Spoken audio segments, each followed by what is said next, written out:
Good evening from the heart of flyover country. It's time to play Without Rule of Law. I'm your master of ceremonies, Bobby Spags, here to introduce you to our undisputed, world-renowned, top secret panel. Riverside Will. Our man in the chair, Kyle. And your host, Patrick Henry. And now it's time to play Without Rule of Law, the card game that gets you navigating the unthinkable and asks, can you brave a world beyond law? Take it away, Patrick Henry. Good evening, boys and squirrels. All right, welcome to another exciting edition of Without Rule of Law, brought to you by our good friends. Who is this brought to us by? Oh, this is Practical Survival. Yeah, but the same guys do Practical Survival. So Southern Prepper One, the YouTuber, and his buddy JD, who was part of the Conflicted Card game for years, now does Without Rule of Law. Yes, JD, you're a rock star. Thank you very much. This is one of the coolest games we've ever had the pleasure of playing with, and trust me, we like playing with ourselves. Wait, that's Solitaire. Yes.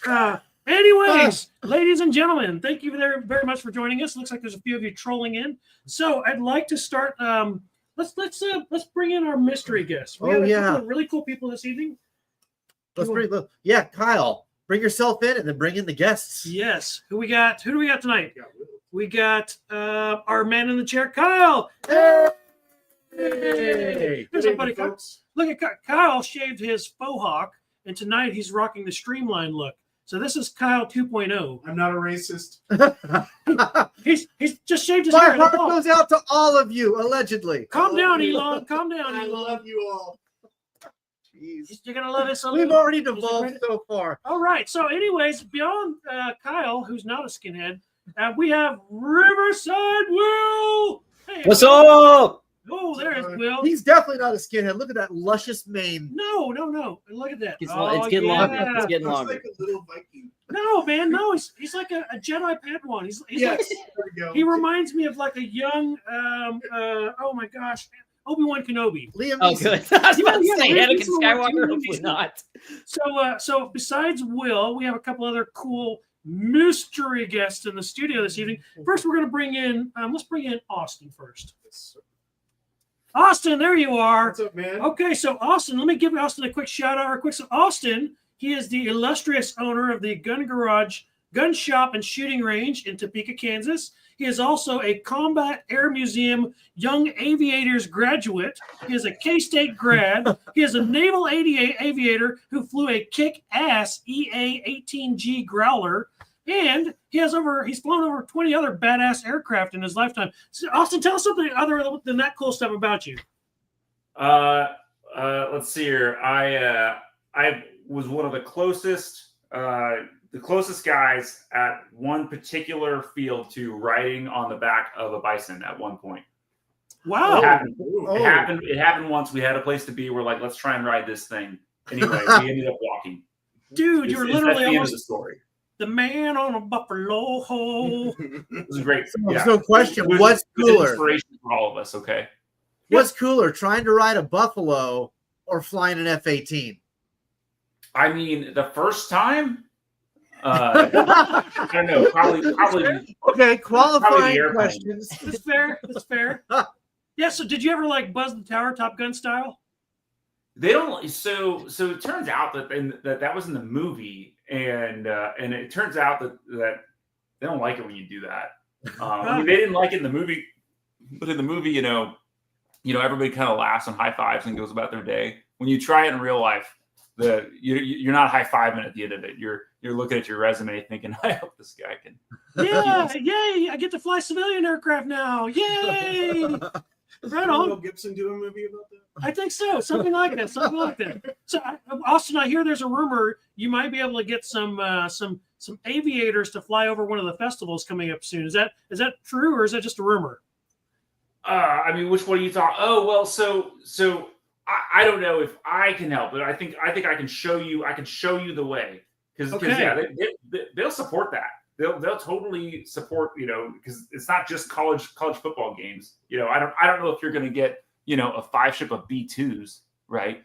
That's But, okay. That's okay. You guys heard it live. Austin said he's going to get a flagship of B-17s flying over while Ted Nugent plays like on his guitar. No, I think what he said is he's going to get Donald Trump to personally authorize new F-47s to fly over in a 7 aircraft formation. The It's gonna be the first F-47. one. We have the F-47 because it's better than the F-46.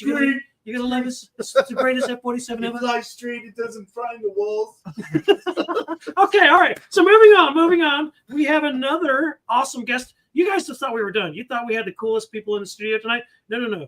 Let's bring in our next mystery guest. Sam the man, Sam Russell. Sam, Look at that. you touch this, Russell. Oh yeah. You know what? Not tonight. Please, Sam, keep yourself. When you touch yourself. Never mind. So Sam is a professional manufacturing engineer. He is an Eagle Scout. He is a Missouri Southern State grad. He is a badass machine gun Marine. He's also a Taurus in his horoscope signal, his horoscope sign. He's single, ready to mingle, and he's one of the up-and-coming featured stars on our new pilot show coming out this fall called Preppers After Dark. Sam, tell us something cool about yourself. Woo! I shot machine guns a bunch. It was a good time. Now I do YouTube things. And now you have a bad back. Yes. It's getting better. The deadlifts have been helping a lot. Good. Well, that's about as yellow crayon Marine as it gets. Hey, man, take it easy. He's even drinking a yellow drink. Or is that a giant melted crayon? Oh no, it's yellow. Yeah, it is. That's the 666 drink. That's the drink of the Illuminati. It's a yellow monster. Yes. It is a yellow monster.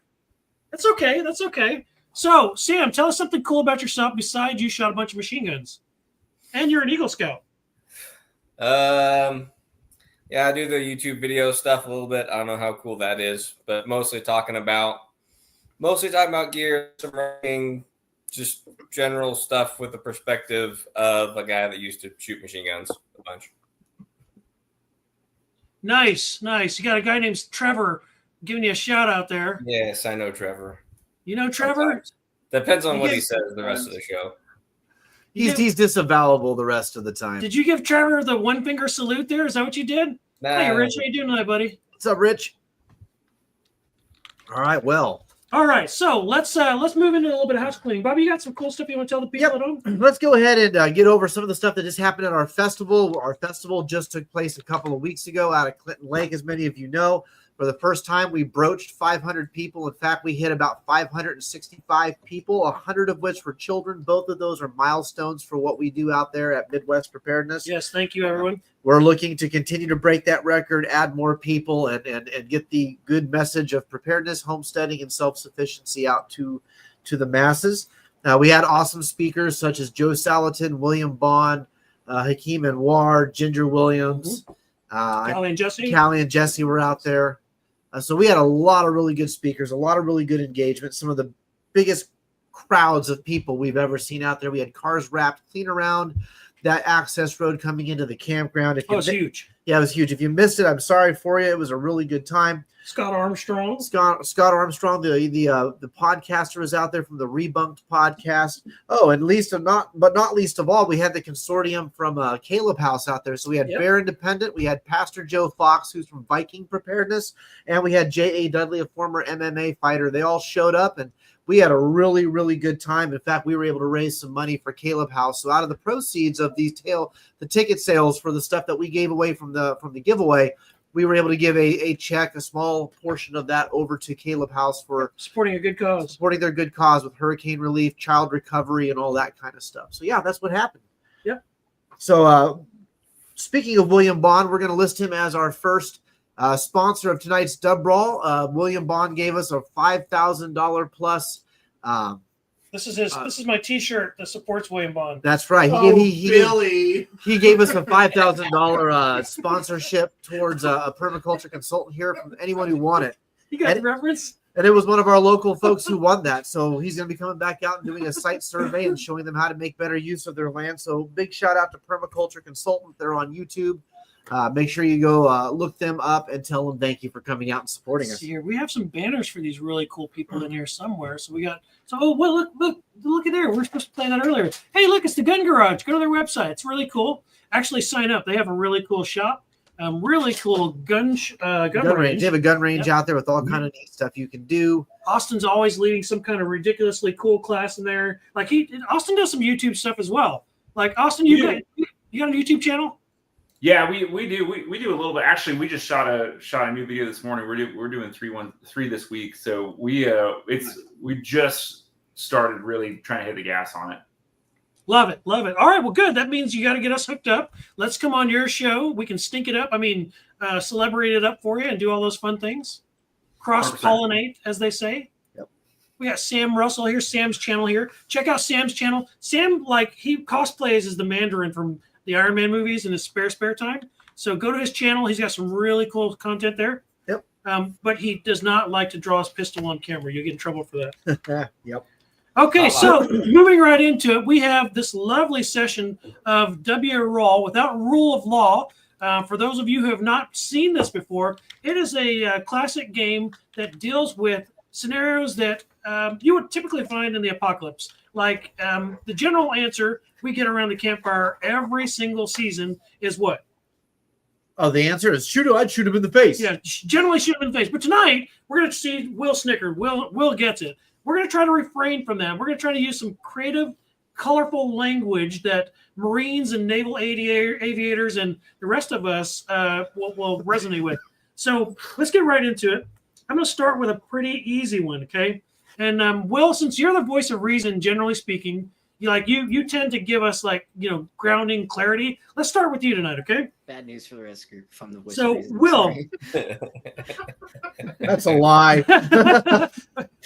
he's a recent daddy, so he's got the calm, muted, thing going on. He's got he's taking a lot of what is it you take at night to help you sleep? Melatonin. Yeah, melatonin. He's got a lot of natural melatonin going on. So it's all It's good. from all my lack of sleep. My body's trying to make up for it. He's just crashing hard. Yeah. Okay, so Will, you have enough medicine to save a child or an elder after the collapse, but not both. The child is a stranger, and the elder is a beloved community leader whom you aspire and look up to. Who do you choose and why? Child. Okay, why are you going to choose the child? So you're just going to let Bobby die? That's I'm messed sorry, up, man. Bobby. Oh, I didn't know it was Bobby. Oh, well, in that case, definitely so the that child. matters. No. Wow. What did I do to you? Wow. Sorry, Bobby. We're meant to protect the younger and the weaker, and the elder. You're not weak. I feel like the elder would likely choose the child as well. I mean, if it was between me and a child, I would want to choose the child. So you're not wrong. You're not wrong. Austin, what about you? Who are you going to choose, man? I think that one. Can I ask some amplifying questions like, is this elder the only guy in the tribe that knows how to hunt or knows how to filter water or anything? But under the assumption that he has some replaceable skills, right? Then what if he's your doctor? What's that? What if he's your doctor? Right, I don't know. There could be some context, but overall, just morally, all other things being equal, I think most people would say the child. I think so. I think Sam, what about you? Yeah, I'm with everybody else. You gotta look out for the kids. Got to look out for the kids. Bear Independent would agree. X gets the square. Good job. Kyle, what about you? You gonna save the kid or save the elder? Obvious answer. Save the kid. Save the children. The elder would kill me if I didn't. Probably. Yeah. Especially if it's Bobby. Yes. Shoot him in the face. Damn it, Kyle. Yeah. No, I'm right there with you guys. I didn't say it. You did. Yes. Save the children. I'm right there with you. Bobby, what are you gonna do? Define kid. Is it a goat or a human kid? The most Bobby's important always question. The reason. Look at there. If it's ivermectin for a human elder or a goat kid, I'm picking the elder. It doesn't specify. It's vague by design, and it just says a kid that's not. The kid is a stranger, so I don't know the goat. I don't Goats are call him pretty by name. strange. His days are numbered anyway. Yeah, true, yeah. true. Yeah. Poor goat, poor kid. Maybe I want some euros after I give the elders some ivermectin. Just saying. That's fair. That's there's fair. there's a Zohan joke in there somewhere. Yes, we're all going to save the children. Okay, so that was an easy one. That's a good warm up. I think we're all on the same page. Looks like everybody's firing on at least one cylinder tonight. So let's move on. So let's go to a tactical situation question. So I'm going to go to Sam Russell with this one starting off. So Sam, you are defending your perimeter when a group of unarmed teenagers approaches, begging for shelter.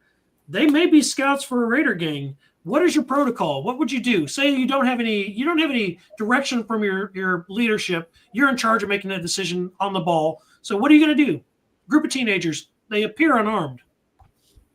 Well, they're definitely not coming in, especially immediately. If all they want is help, they wouldn't have any problem with getting searched. And if they do have a problem with getting searched, then I don't want them anywhere near me. So that would probably be the first thing. Like, hey, stop over there. One at a time, come over here. Lift up your shirt. Turn around. That sort of thing. Okay, you next. Okay, now that we're cool, what is it that you want again? Oh, we're hungry. Okay, we'll think about it. But you got to make sure that they're not armed. Just so anybody out there is listening right now, Sam is also applying for a TSA role. So just keep that in mind. Yep. Lift up your shirt, turn around, drop your pants. No. Never mind. Prison search. Check your prison wallet. Whoa, this is a family show, sir. Calm down. So that's good. That's fair. So you're gonna check the kids. You're gonna check the teenagers. You're gonna slow their roll. You're not gonna let them in. That's fair. In fact, that's probably the safest protocol because one of them might have like a face toward enemy strapped to his chest, and you just never know. They appear unarmed. It says. Kyle, what are you gonna do? 18-year-olds fight in the military. They're teenagers too. I was gonna say they are armed with their youth. They are actually armed. If they're young, if they're that young and agile, they are armed. So, I would follow probably a similar protocol to what Sam is saying. I wouldn't let them in out of the gate. I'd assess the situation first. Feral teenagers can be rough, man. Yeah. Yeah. I've seen Dogma. I know how that plays out. They get roller skates and hockey sticks, and it's all bad from there. Bobby, what about you? It depends if they're wearing Free Palestine T-shirts, have nose rings, blue hair, or otherwise identify with they/them pronouns. I mean, there's got to be some standards. You have to have qualifying questions you ask them, like, how many genders do you identify as today? And depending on that answer, could absolutely depend on what happens next. If they have the Marxist Compendium Aficionado booklet rolled up in their back pocket, you're probably going to say no? Yeah. And in that scenario, man, I'm not going to lie, man, somebody might get smoked. Just saying, there's no room for Bolsheviks in the apocalypse. That's a bunch of Bolshevik. Austin, what about you? I think Bobby's onto something. I think maybe the answer is you're like, hey guys, we can only let you in if you show us your COVID vax cards, and if they all whip them out, then you're like, oh, sorry, sorry, we only take please. tainted DNA here, guys. Sorry. You get your vaccination. And if you do have a group of teenagers, like they came from somewhere. Yeah, it's there true. were probably other people there. So where'd they come from? Who else is over there? I mean, so there's a potential that they could be bad. There's also potential that there could be like, the next like doctor in there that maybe somebody that you need in your camp. So I think Sam's onto something is the first thing. Okay, so we're not going to let them in. The second thing is we're going to hope for the best, plan for the worst. I'd split them up, bring in the prisoner's dilemma, ask them what their backstory is, see if their backstories match. I mean, the classic kind of thing that you do to try and figure out if a group of people is on the same page. Yep. So Sam's going to do the TSA thing, and Austin's going to be like the interrogator droid from Star Wars. I love this. This is working out really good. This is really good. Will, what are you going to do, bro? I kind of have to disagree with everyone else. You have to fundamentally look at this like they're adults because, they effectively are, especially older teenagers. Teenagers is a wide range, obviously, but like upper end of that, effectively, especially male, physically capable of behaving and acting as an adult, in so much as they can do damage to you and your group. And then obviously, as Bobby pointed out, like even as a philosophical level, they can do quite a lot of damage to your group. So You bet. proceed with caution, obviously. How many teenagers would it take to overwhelm you? That's a good point, Will. Depends on the size of the teenager, but I mean, dude, if he's like 17 and built, not many. Yeah. You know, I kind of agree with you, but I've seen a lot of those that like sip Starbucks, and I'm just telling you, man, my generation, 3 dudes from my generation would whoop the snot out of 20 of kids, you know, from this generation. I'm just telling you, it's a true story. Yeah, but a wiry 12-year-old with a right hook to the nuts is Yep. Yeah, I mean, I'm watching what's happening in LA right now, and I'm watching people who are like 20 years old to 17 years old take hammers and crack up the concrete medians to throw at the police cars. So I'm just saying, man, they improvise, they adapt, it worked they at overcome. Tiananmen Square for a little while, and they're very moldable. So anyone could have militarized them mentally and sent them towards you as fodder. So. Yeah. Again, face toward enemy. Yeah. True story. Okay, so let's move to a different. Let's move to a moral question. This one's gonna go. Let's start with you, Bobby. So you're asked to lead a tribunal after a group member is accused of theft. The penalty is exile, which could be fatal in a grid down scenario, right? You're sending them pretty much off to face the road per se. There's no conclusive proof, however. It's just an accusation. What do you do? How do you handle that? Well, you can't just exile somebody with no proof. I mean, you have to, if you're going to have a group and you're going to have a society post-collapse, you have to have some semblance of law and order. And you're going to likely have covered a lot of this in the initial weeks. You know, everything from rationing to guard duty to what do we do ifs, right? So you're going to have protocols. And if you have protocols in place, you have to follow those protocols. And if something like this happens prior to those protocols being set in place, you have to use your discerning spirit, man. And best you can, and you have to you're going to have to determine and deal with that, because if you don't feel like they've done it and you let them stay, whoever the accusing actor is now going to have resentment. And if they did do it and you excommunicado them, maybe their family is still there and there's going to be resentment, friends, and you do proceed with caution. But whatever you do, and this is something, and I guarantee that Sam and Austin are gonna agree with this. One thing they teach you in the military is you make a decision and you stick with it. Even if it's the wrong decision, you have to stick with it, because the minute you show equivocation or floundering, you're done. And either some pissed off sergeant major is going to hem you up for tucking your sleeves in or something, right? So you have to, once you make the decision, you got to stick with it and be willing to deal with the consequences and fallout. That's good. That's a good one. Bobby's like usually spot on. So I'm just going to say that you guys got a hard act to follow. Sam, do you agree with that? Would you say that there's anything you'd add? Well, I'm assuming that if we've picked a guy that is the guy that someone thinks stole something, somebody else is claiming that they saw that person steal that thing. If there's no evidence, then there would have to be some witness somewhere. And Correct. then it does get real hairy, like what Bobby said. If they're accusing and they're saying, hey, I saw them do that, and you don't do what they want, they're be real pissed. But yeah, that just gets to kind of the gray areas, like who is more believable, right? Which would get super weird. It does become kind of a little bit of a he said, she said at that point. So yeah. Austin, what about you? Do you? Well, go ahead, Sam. lying about something like that is as bad as doing it. If you say somebody did it and they didn't, that's as bad. Potentially. And so if somebody's you would almost have to pick between, like, one of you has to go. Yeah. Otherwise, there's going to be bigger problems down the road. Yep. Yeah, that's some Book of Solomon, some like Solomon level wisdom there. Do you split the baby in half? Austin, do you agree with those assessments? What do you got to add to that? Yeah, I mean, in general, I mean the again, it's just like any of these that present, hey, you have one option. Well, really, I mean, we would want some kind of a stratified, menu of different things that we could do. So, hey, we have some sort of misbehavior, right? Yep. Whatever that thing is.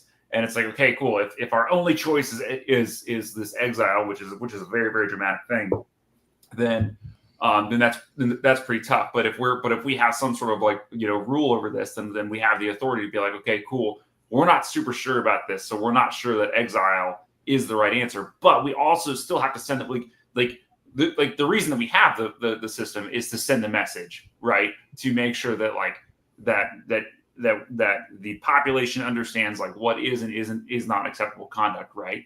And so we also, if we do nothing when the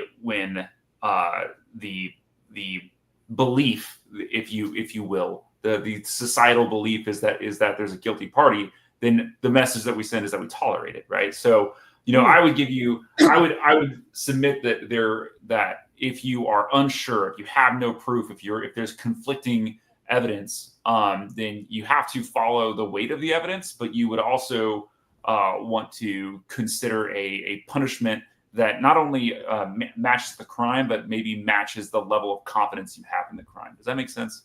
Yeah, absolutely fair. Yeah, that's pretty sound, man. Austin's wow, that was pretty badass. I'm not gonna lie, that was good.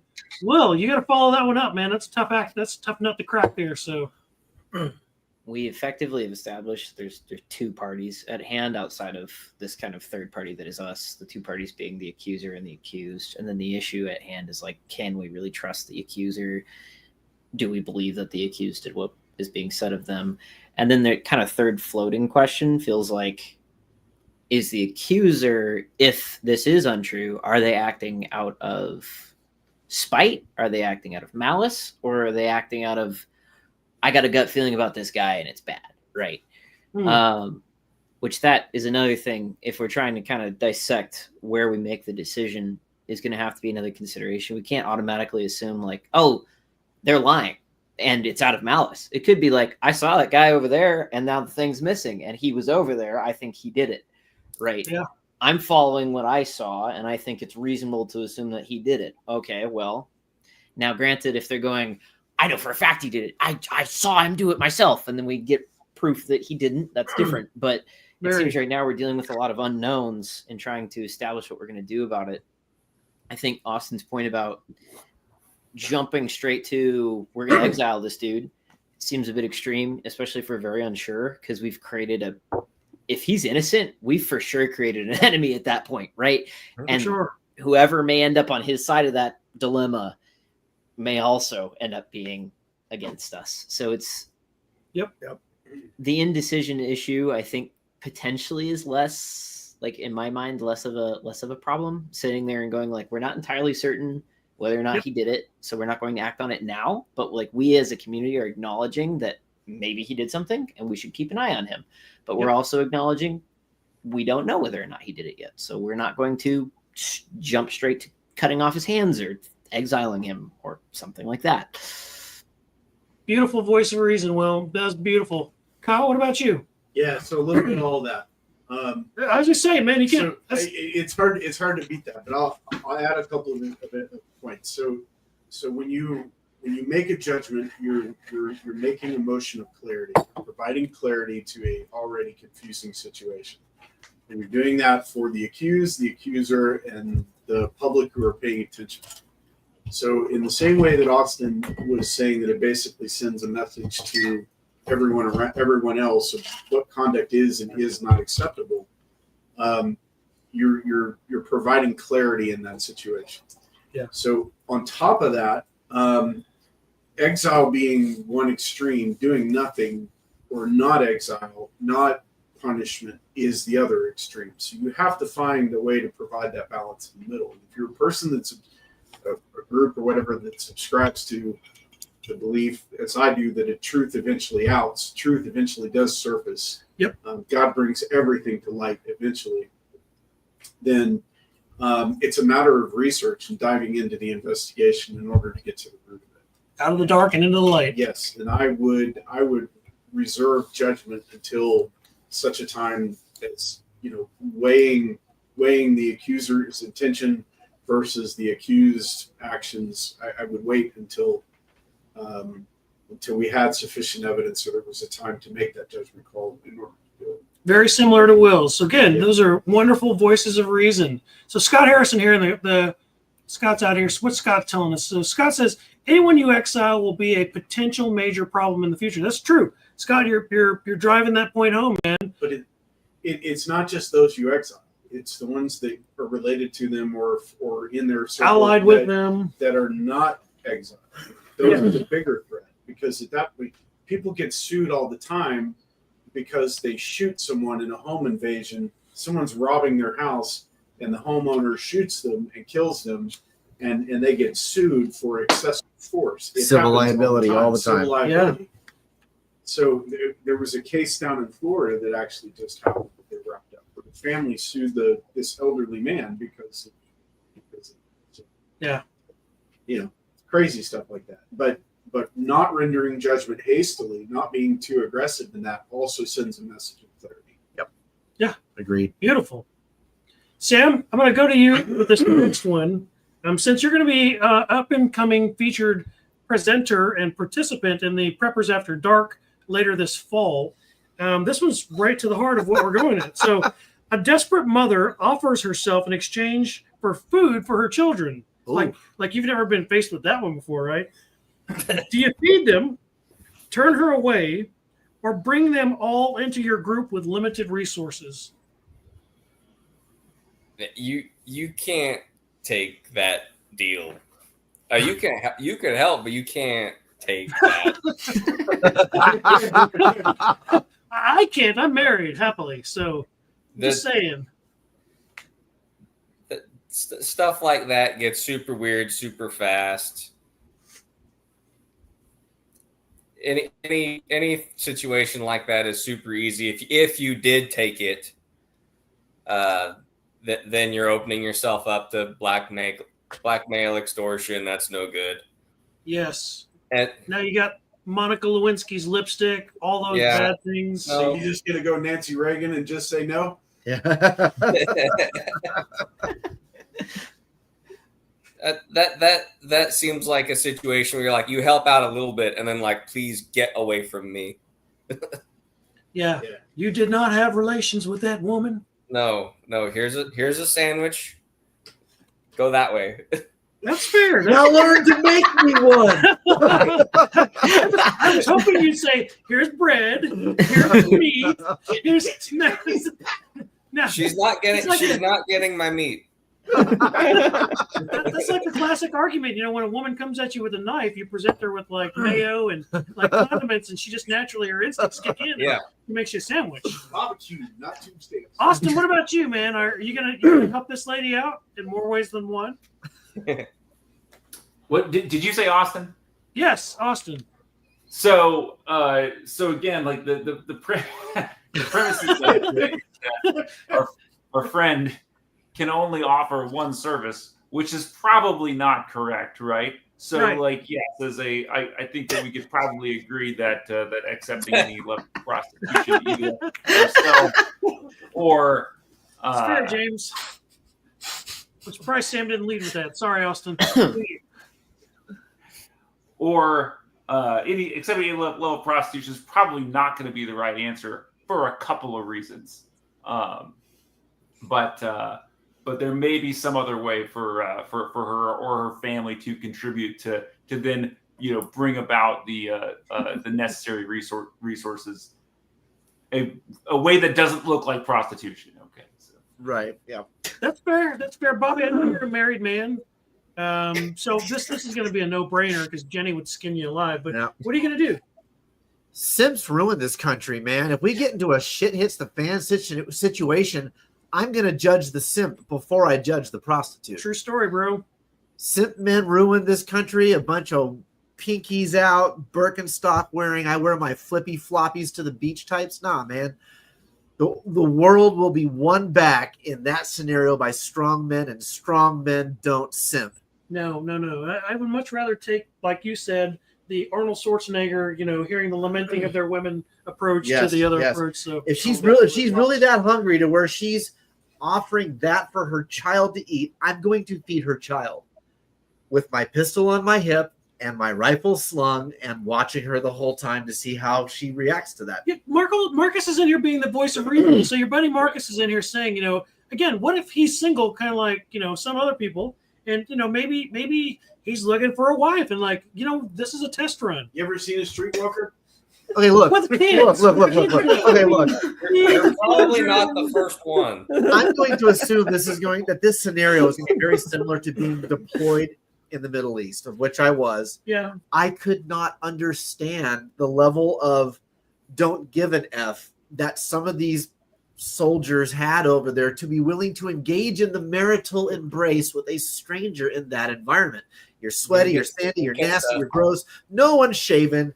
No one's taking care of themselves in any kind of maintenance way. Like kids probably have IEDs under their. I'm not gonna lie, man. Like in that scenario for that whole year, like that was the furthest thing from my mind. I just wanted to go to work, get my mission done, and go home. And I feel like if you're on the perimeter of a wall and a shit hits the fan scenario, weird prepper porn scenario, you're not even thinking about that at that point, man. You're like, man, I just want to get a shower. Where's the next baby wipe going to come from? Yeah. Is it going to be cream corn again? Like, no. And you're not the first person she's offered that to. No. Yeah. You're not Have the you ever first seen now, one. Marcus, if you're single and she looks good to you, what consenting adults do is what consenting adults do. But if you simp for it, I'm going to judge the shit out of you for it. Just saying. Don't hurt an elderly. Don't hurt a kid. You know what? Whatever you two work out consensually, that's between you and whatever you pray to. Just saying. Yeah. The better looking she is, the more people have probably taken her up on that offer, the more unhealthy it's going to be. Hey, Barb. How you doing tonight, hon? No. Barb, you might want to skip this part. Barb, you joined at the wrong time. A very bad time. But to be fair, it's a realistic scenario. I mean, it is something that absolutely could present itself. In Scott, that why do you feel attacked, bro? Just because you're wearing your combat sandals doesn't mean we're talking about you. Or are we? Oh, no. All right, moving on. I'm not going to ask you other two gentlemen that question because it's undeserving of your moral upstanding. So, but moving mine. right In along. other words, Okay. it was not above you and I. Is Throw what- under the bus, Sam. Well, you know, Hackles came out. Okay, good. This is good. consider us the proving grounds. All right, so let's move to a little more easier question. So this one's going to start with, let's start with Kyle on this one. Okay. Whoa, bro. Marcus. Marcus is full of all of the. Come on, man. Yeah. I mean, he's not wrong. You know. The human race must go on. What kind of prepper are you if you don't have some? Marcus is the new Never camp mind, never doctor. mind. Why be Okay, safe Kyle. when you can be careful? Kyle, your solar power system has been sabotaged.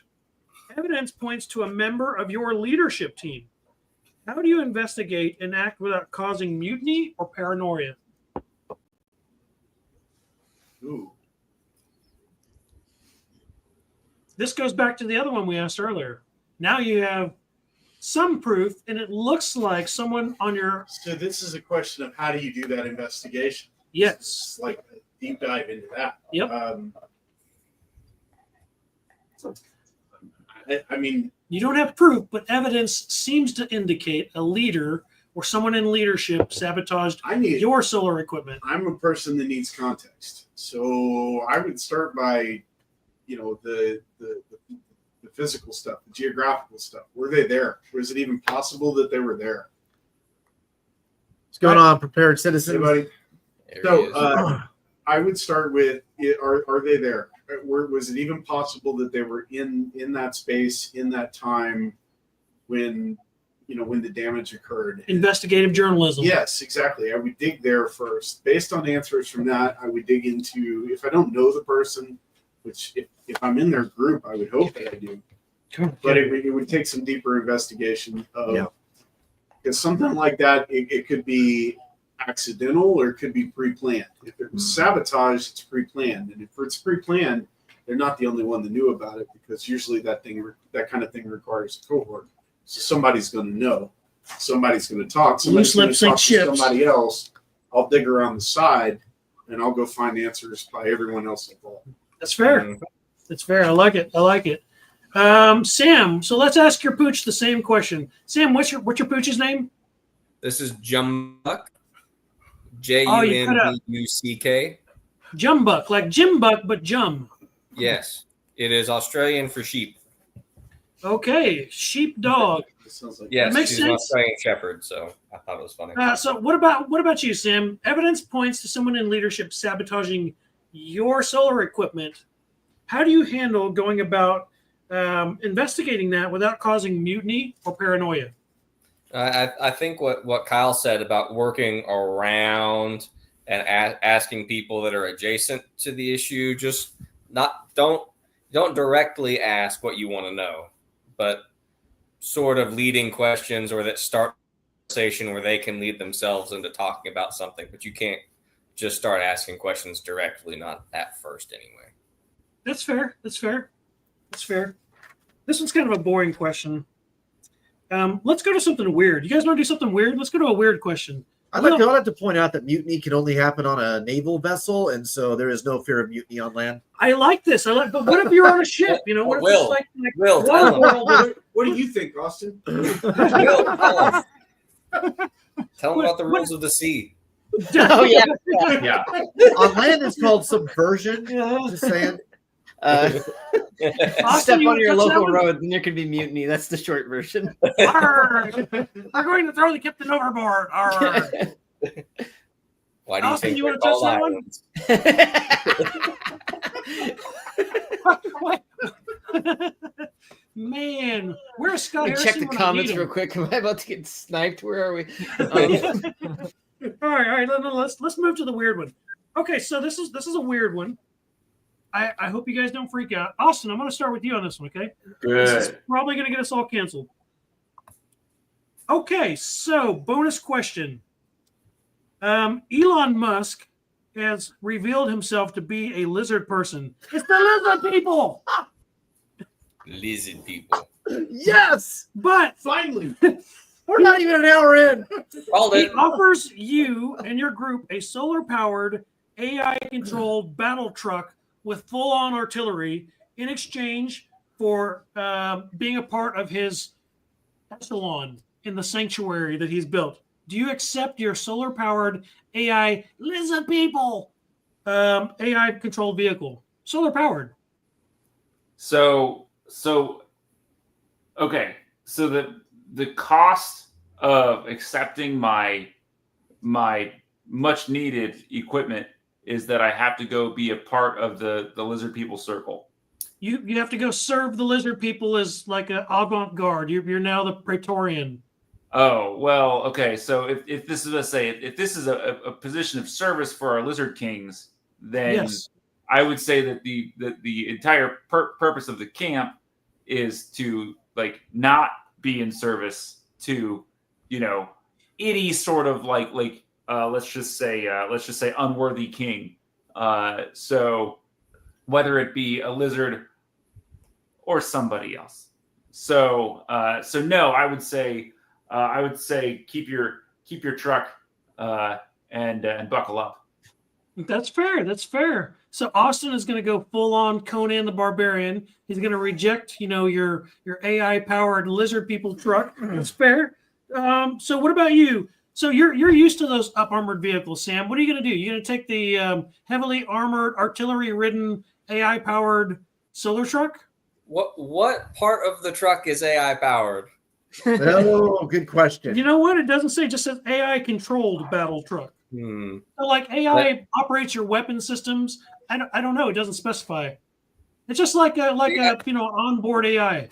I wouldn't want a truck that operates the weapon system because I want to do that, and I wouldn't want the AI driving the truck because then it can just like drive somewhere I don't want to go. So I guess I'd be out. You guys are total millennials, and you've obviously never watched Knight Rider. Like, If he makes it Marpat, then I will reconsider.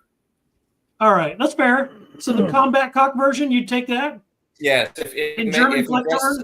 Hang on, there we go. Wrong side. If he dresses it up like a combat cock, SOE, also a sponsor of Midwest Preparedness. SOE. maybe we'll talk. Okay, that's fair. Will, you seem pretty tech savvy. You probably don't know who Michael Knight is. Yeah, but just Google the truck. Would you take your AI-powered lizard people truck? He was Baywatch too. He was. AI feels more like a bug than a feature. I don't know about this. Also, if it's solar powered, does that mean like we just come to a dead stop? Do we have no batteries? Like when the clouds come out, are we just done? No, it means you can power the stuff that the last guy sabotaged. Oh, there you I got go. you. See, Austin was paying attention. Yeah. It's a square. I don't know. That's Them lizard great power. overlords. I don't know about all that. I don't know about all that one, Chief. I mean, But it's I don't lizard know people. about all that one. Huh? Man, Bobby should have wore his lizard people shirt. I almost wore my White Pal shirt tonight. Almost. I Yeah. mean, why serve dragons when you can slay them? You know what I'm saying? Yes. My man's. Yeah. My man's. All right. Yes. So James says, could you, yeah, because the same sentiment.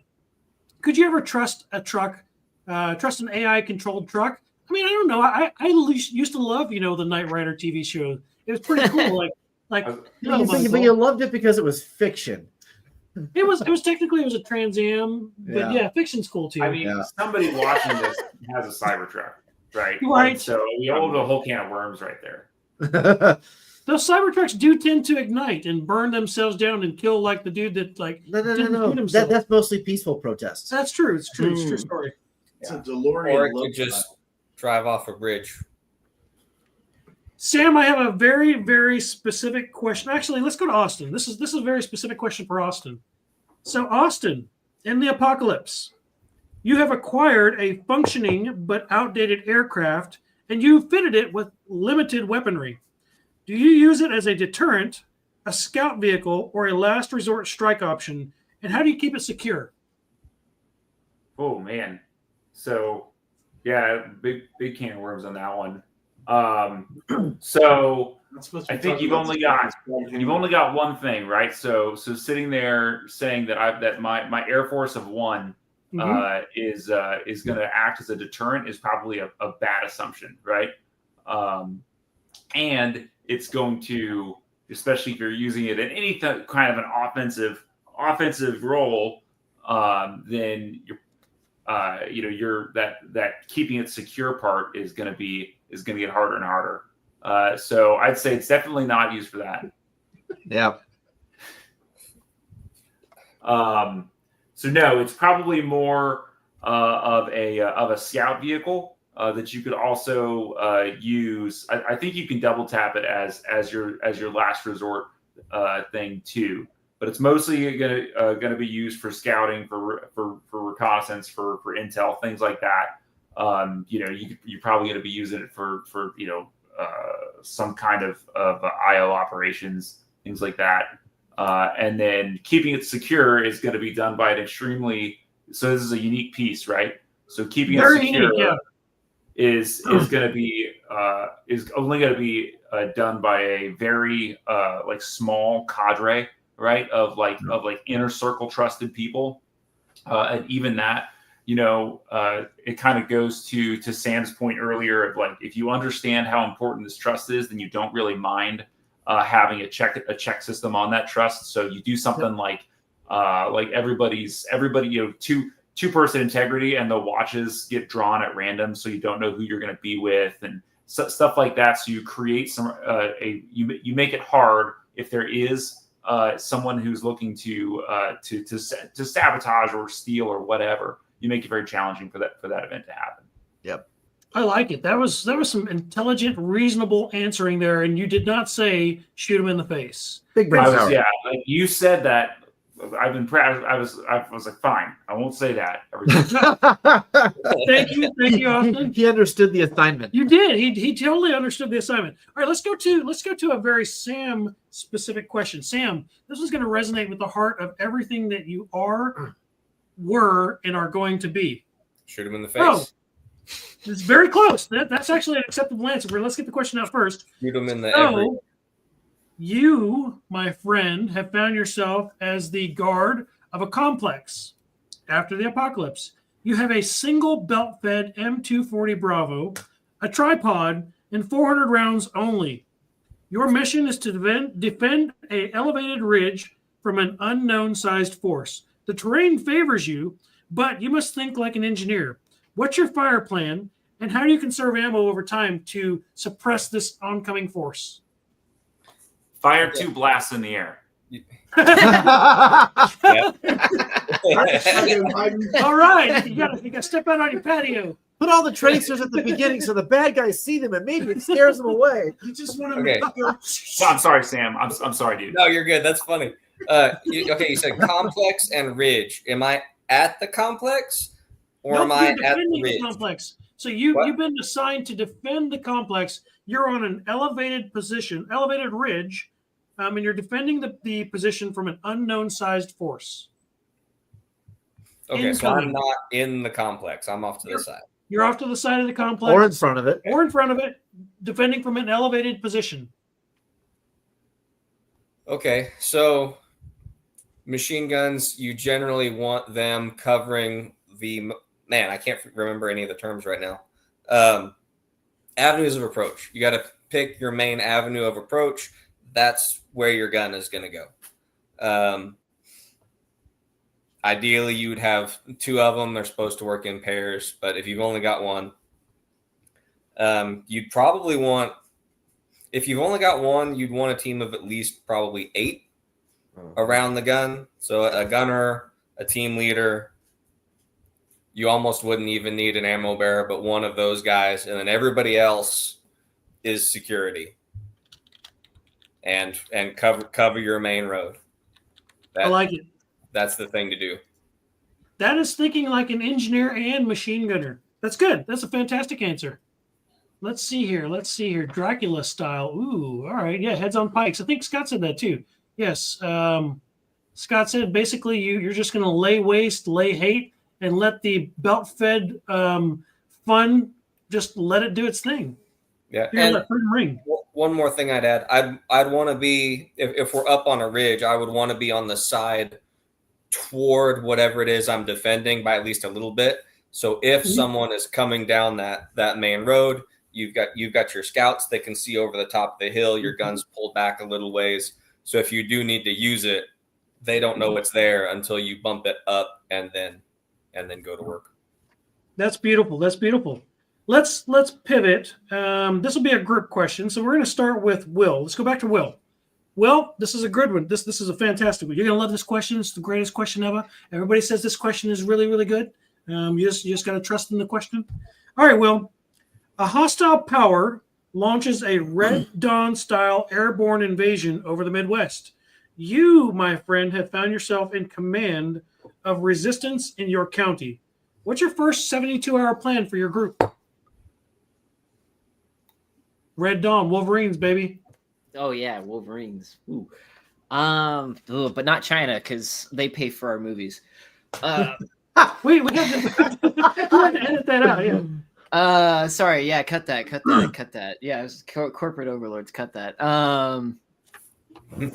First 72 hours. Yeah, I mean, so they're gonna want to secure positions in this particular county. In my area, water's not that big of a deal. There's a lot of other utilities that'd be a lot more important than water because we kind of got the Missouri River right on top of us, and like we got 4 other rivers going through this county. As far as like priorities here, yeah. As far as priorities here, I would say personnel and basically just getting force together in preparation of utilizing that force for the first 72 hours would be like the primary goal. Sure. Yep. Organized. Because purely, yeah, like just from a strategic level, organization would be most relevant. I don't think anything else. Like, there's not a specific utility I can think of that would be like highly significant. The only real electrical utility that I can think of, primarily the power plants. I mean, we could try to acquire those, but I think it'd be outside the purview of what we would want to do. Will I? Yeah. Well, I mean, so I've got a lot of filters at my house. You got a Sawyer Mini. Turns out. So I live. I'm just gonna leave it at Glowing. shockingly close to the Missouri River. Naked. My filter system, I beefed the crap out of it at my personal house. You can make it drinkable. Also, my entire area, the drinking water is actually through the Missouri River, but what they do is they put it through about 100 yards of sand first because they have the filter on a sandbar. Most water's drinkable. You just got to figure out how. Just don't have nuclear contaminants in it. That stated, yeah, this area primary goal within the first 72 hours is going to be organization and getting force together. And then from there, that organization likely lead to strategic points. I think the biggest ones would be highways because just movement control would be much more important than anything else. So yeah, that sounds reasonable. See, this is why Will is the voice of reason. Like if there was ever like a show like that was just one of those like. Yeah, voice of reason. Dude, these comments are killing me. I feel so bad because someone else will be in the middle of the answer. And I'm just laughing hysterically. It's because I'm reading these freaking comments, dude. Like in that comment, there was one earlier. We were talking about like the woman, like, she offers herself, and I'm just laughing like a maniac. It's because there's all these comments of like, is she an 8 or a 4? I need to know. I'm like, I don't understand the question. But if she's an 8, I'm just saying, it's smash. The hot crazy scale. Yeah. Yes. Someone said the crazy odd scale. I was like, dude, Bobby, I'm what are dying. you going to do in this situation, man? So let me get the question straight. It's a Red Dawn scenario. Yes. So I've been fantasizing about this my entire life. Who here has seen the cartoon DuckTales? Oh, yeah. Where Scrooge McDuck dives off into the money bin and swims. Oh, yeah. That's me in my pile of 5.56. That's what I'm doing for 72 hours. I'm swimming in this mountain of ammunition that I've been compiling for decades, looking at my wife saying, Angel "See, it was worth it." Brought to you by Angel Fire Ammunition out of St. Mary's. Also a sponsor of Midwest Preparedness An Project. important part of that question, though, is you are in charge of your local community. Like, and it's I think it said county, right? Local county. Yes, in your county, it says yes, you are in charge of your. So outside of just like me and my pile of shit. All right, what are we gonna do with what it? I have created, my wife, to defend you. Yes, you may now thank me. Behold my thing. Behold and be. Yeah. I would get a megaphone and yell, "I was so right." I'm taking my tinfoil hat off, put regular hat on. I told you. All hail King Bobby as he waves by. Hello, citizens. This is a very Bobby He's I, centered King of question. the So Red this one is very Bobby centered. Oh boy. So Bobby, all right. Okay. All right. So birds aren't real. Oh, wait. Let's get ahead of myself. That's not a question. Drones are now advanced Factual enough statement. to mimic animals. Okay. You find a suspicious hawk circling your camp every day at noon. What do you do? Well, this is after the rule of law, so there's Right. no game in Parks and Rec, and there's no game wardens to yell at me for shooting at a raptor. Look, I No, don't but care. there's the rules of the game are you can't say shoot him in the face. That You're right. No, It's nice no. to Hawks too. That's Correct. true. Thank you, Austin. Correct. So what I would say is, in a shit hits the fan scenario, whether it's a drone or a hawk, either my people or my chickens are in danger, I'm shooting it with a 12 gauge, regardless, in the bill. In the beak. In the beak. Shoot him in the beak. Shoot him in the beak. You got to go find. That's the only Allspark. answer. That's the only answer. Yeah. You got to go find the Allspark. Yes. Yes. Have to find the Allspark. Okay, so you know what? They very well could be a transformer. Chances are birds aren't real, and you're probably doing the county a service. Yep. Which brings us to the top of the hour. Bobby, do you got an announcement for the top of the hour announcement? We are at the top of the hour, so let's go through and do a couple more things of announcements. I want to give a shout out to Sutherland's here in Topeka. They were a first-time sponsor of the Midwest Preparedness Thank you, Project Spring Festival. Their manager, Doug, gave us a lovely drill and impact set that we were able to kit, yeah. DeWalt kit 20 volt lithium-ion battery set that we were able to not raffle off. So if you if it is a banner for the Sutherland's Topeka store, throw it up there. If you're in Topeka or in the surrounding area, go see Sutherland's. They support what we do, which North means Topeka, yeah. North Topeka, which means out of all the hardware stores, all the big box stores, go to Sutherland's and buy your lumber there. I do 90% of my hardware shopping and tool shopping at Sutherland's. I have for the last couple of years, and this just cemented that for me.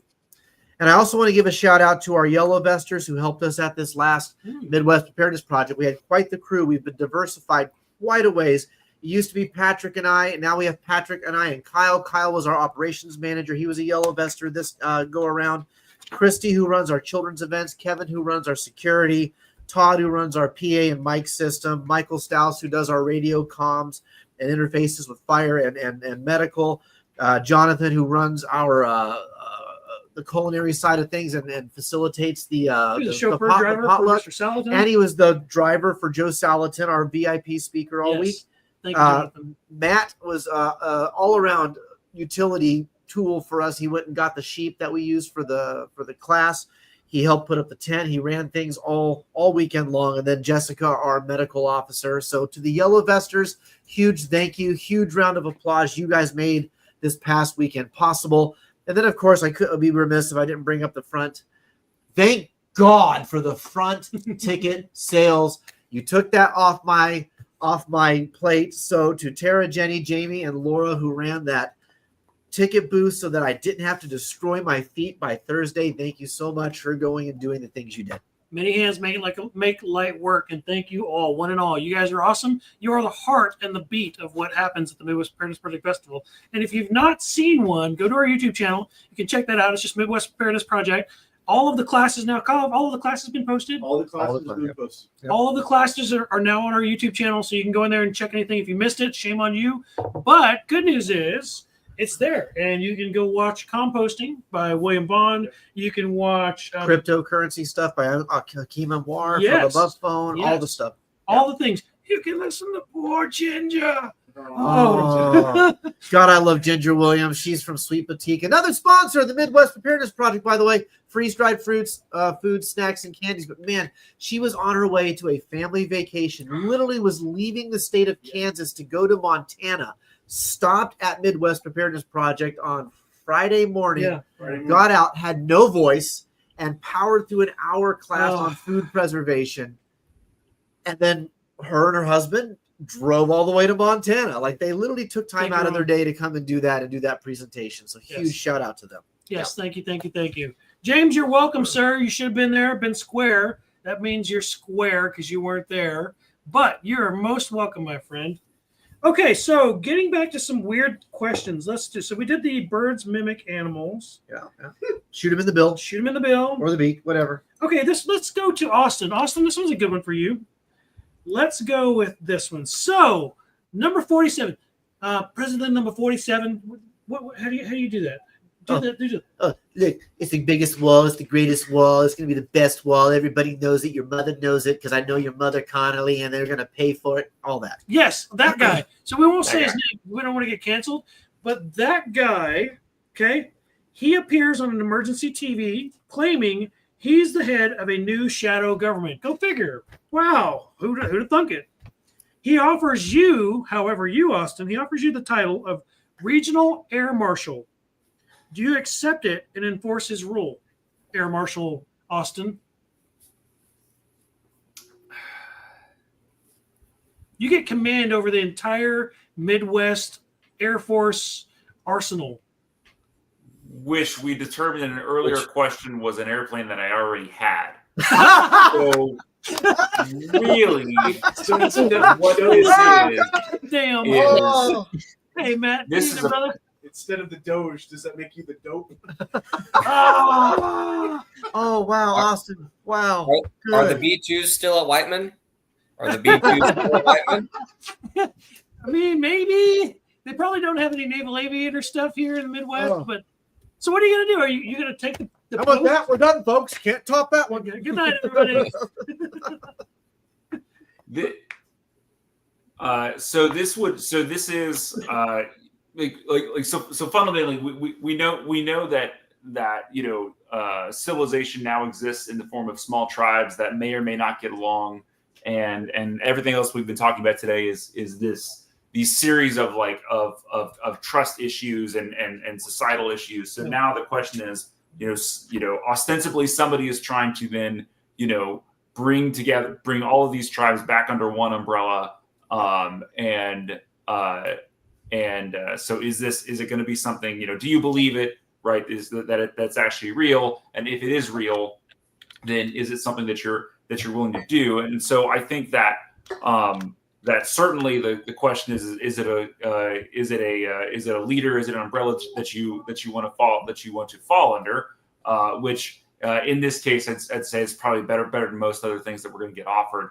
So, Yeah, you're talking about the one and only DT.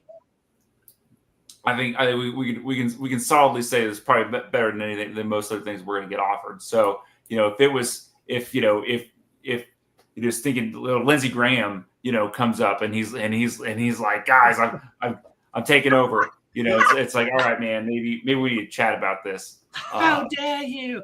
We're just solving by executive order.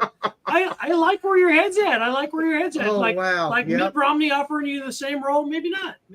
Yeah. Not so sure. But ostensibly, you've got this group of people used to be unified. Now they exist in tribes, and most likely, everybody could benefit from the shared resources, shared labor that you have in a larger society, right? So if it was if you could establish that the offer was legit, and the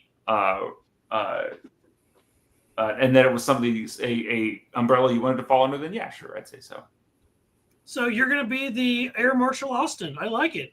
You know what? You would serve as a good Air Marshal. I think Austin would be the best. I think so. I think it's a legit answer. Yeah, you would be the greatest Air Marshal that was ever Air Marshal. Trust me, he's going to be the greatest Air Marshal. Wait a minute. So, as Air Marshal, would your first act be to deploy A-10s currently into Los Angeles? Ooh, yes. A-10s currently into Los Angeles. I think we would definitely get order and control going there quickly. Yeah. Okay, so Entertain that idea. So let me follow that up. Let me caveat that. Would you deploy A-10s into Los Angeles that were piloted by Koreans? Rooftop Koreans. Hell yes, rooftop Koreans. They have a vested interest. That's called capitalism, baby. I can see Bobby right now. Bobby's like, I wanted to be there. I just want to help my fellow brothers from Korea. Can I get there in my AI-powered battle truck? I'm just saying. What kind of range does that thing have? Get me to LA from here. Oh, man. That's like the opposite of Escape from LA. I like it. That's fair. All right, Air Marshal Austin. That's where we're going with that moving forward. What would that be? That'd be AMA. Okay, yeah, AMA. Yeah. All right. Let's pivot. Let's pivot back to let's go back to a tactical question for Sam. Sam, I am. Not Will, I am. We'll go to you next, Will. Sam, your camp has offered a seat in a new regional council, but you must give up 25% of your ammo as a machine gunner. That's pretty weird. Do you accept this alliance or do you remain independent? Alliances are tough because that comes with other people making rules that sometimes you're supposed to follow, whether you agree with it or not. So, I mean, in general, I wouldn't want to be part of officially part of the bigger group. Like I will do the economics and the commerce. But especially if you want my ammo, you're going to get it real fast. Yep. So you're going to give them 25% of your ammo out of the front of that M240 Bravo. They might get more than 25%. Yeah, that's fair. Or we can just trade eggs. Yeah. Economical amount of bullets, all right? Depends on how many there are. We can do the voluntary economics, or you can say it. It's fine.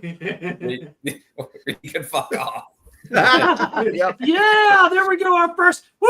There's our first one of the night. All right. And the B-52F bombers have left Whiteman Air Force Base heading towards Los Angeles. Los Angeles. That's yeah. I think we saw that on the aircraft radar. There's a bunch of military craft headed. I think it's a bunch of Marine helicopters are in the air there now. Yeah. Yeah. Sam, I'm surprised you're not there, but maybe it's because you're out of regs, bro. Shave that shit off and get back in the fight. I think I saw that they told some dudes from 29 Palms to be ready to go over there, which I don't know why they wouldn't send the dudes from Pendleton, but I saw they were telling 27 to be ready to go over there. Yeah. That makes sense. You would send people from, halfway across the country or all the way on the other side of the country. Thank you, Dwight D. Eisenhower. Yeah. No, 27 is not that far away, but it's not right down the road. Last time for the LA riots, they sent dudes from Pendleton. Yeah. Maybe they're tired. Yeah. It's not like LA doesn't riot every third week, you know. I mean, And what are we rioting about this week? Oh, it's ice. Oh yeah. That's right. That's right. We don't have any water. Don't have enough ice. Yeah. Will I am Riverside Will. Let's pivot. Let's go to Riverside Will. Will, you're the voice of reason here tonight. You are asked to merge your group with a rival organization. Key word: rival organization whose leader you deeply distrust, but you massive resources which you desperately need for your wife and children to survive. How do you proceed? Asked by who? Their leadership. That's Leadership. The leader of a rival organization whose leader you deeply distrust has offered you massive resources which your wife and children desperately need. The way you frame that just screams trap. I mean, there's no part of that that doesn't just go like, ooh, this is trap. Yep. Your rival, who hates you and you don't like them either, wants you to come to their camp suspiciously unarmed and join their. No, I don't pretend. I mean, the advantage of resources is cool. The fact that they're described as rival makes me believe that potentially I've taken action against them and they've taken action against me. Well, maybe you sabotaged their solar equipment, bro, and you got you know, it's because I just can't stand that witchcraft. You know, it's just Listen, it was cool post-apocalypse, and then you had to bring in your solar panels. They offered him massive resources. This feels like a trap. I mean, on like the assessment side of it, if I've taken direct action against them and they've taken direct action against me, and they're not like coming at this from like a let's all forgive each other out of like some genuine desire to not be hostile. Like I feel like it'd be much more reasonable if they approach this from like a let's not be hostiles, but separate but not hostiles, as opposed to instantly going from hostiles to being like, no, we'll be friends now. It's cool. It's whatever. We'll just merge. And if they also are far more like well equipped than I am, that it further leads to the idea that I don't really trust this. I mean, they make it tempting, obviously, with that, but it does specify that they have massive resources which you clearly do not, that your wife and children need. But if they're inviting you in, there's a reason for it. Yeah, maybe it's because you're the doctor. Maybe you're the water filter guy. You know, there's the chance that I have a resource that they need, and then again, at that point, it kind of goes back to what Sam said on the last question, where it's like there's a place for exchange if they want to engage in exchange. But I mean, if the deal is like, hey, conform to our thing or go and die, again, it just doesn't feel legitimate. I don't Scott says it's a trap. Listen to your gut. Screams trap. Kyle, what about you, man? It's a trap. You gonna spring the trap? You gonna be like Obi-Wan? You gonna go right in there and kick General Grievous in the by myself? Electron no, that'd be like Austin with his lone plane in a hangar. It's making it too much. I mean, no. Austin's now the AMA. He's in charge of all the planes. Air Marshal Austin has at least one B-52 that Sam is flying toward LA. I mean, I almost forgot. Wait a minute. The Marines only know how to fly Harriers, man. Don't give them anything else. I'm just saying, he already launched the B-52. No, I think I would try to find out what it is I have that they want. Like there would be a reason why they would be inviting me in, and until I know what that is, they're obvious based on the way the question's asked. They're not making it obvious what it is. No, and they're obviously have more resources. Until you know what it is that you have that they're after, and the reason they're inviting you in. Because if it's you or a member of your family, you stand a chance to survive it and merge into that group. If it's simply an asset or a resource that you have, they'll bring you in, kill you, and take your stuff. Which they could do that anyway, but including your wife and kids. It's a lot easier to do that one-on-one than it is when you're in your defensible position. Yep. I've watched that episode of The Walking Dead, and you typically will take like a hot iron to the face while he's like making out with your old lady, and it's all bad. So I wouldn't do it until I knew what I had that he was after, that leader or that group was after. That's fair. That's absolutely fair. Let's go to a Austin specific question. So we're going to move into another. This is well. I mean, Austin, you tell me what you think here. Okay. With your gun store inventory dwindling, North Topeka has been overran by the Red Dawn Chinese invaders. You must choose between arming new recruits with mismatched gear or standardize with fewer but better equipped teams? What's your doctrine? What are you going to do? How are you going to deploy the North Topeka tweakers? I mean, freedom fighters. For the copper. So the tweakers are in a different camp. It's the one up on the ridge that I heard about. But no, so I think definitely your smaller you're going to win with your smaller and more elite and better equipped teams every time. Not that numbers aren't important, but especially if you're talking, you're already, your situation's already desperate, right? And so if you're not really in a position to a Hail Mary is gonna help you. The only way that you're gonna get out of it is with think scalpel calculated actions, and it may just be it's not even that you're gonna get control back over what you used to. You're just in a you've got to cut your losses at that point maybe, but either way you're going to need to do it with a smaller and more elite group, not a larger one. Just give all your neighbors high points. Oh God. Yeah, it's the 9mm carbine army. They're going to be like a bunch of stormtroopers. They're not going to be able to hit anything. It's going to be horrible. This is all bad. Oh. You know what? So let me interpret this. So, Austin is telling us that he's not going to equip a bunch of Centaurians, like 80 and 100-year-old individuals who can't barely hold a rifle, let alone have good standardized equipment, and line them up in a community setting and have them fight for him. Nope. I believe that's what he said. I think that's what verbatim. I think that was exactly a transcript. That's what I heard. Yeah. I like where you're doing it. I like where your head's at, Austin. That's good. That's good. I think there's a good fusion here, though. I think that I absolutely agree with common parts, common mags, common ammo, right? That's the prepper mantra, which is why whether we love them or hate them, we've all agreed Glock and AR-15s are the way to go. Thanks for being here, buddy. But you absolutely could do what Scott said. You could absolutely arm a bunch of tweakers, and you could have a wall of meat in front of your teams that are in the rear. That are going sideways. The United States and the Mossad tends to do this every, 13 minutes. They find some group of people who are angry about something. I'm not allowed to look at boobs and I can't eat bacon, so I'm mad at the world. And we give them some shit guns and we send them over to fight some people while our army marches in behind them. That's it. That's great. So what's the purpose of a machine gunner? It's suppressive fire, right? Yeah. Yeah.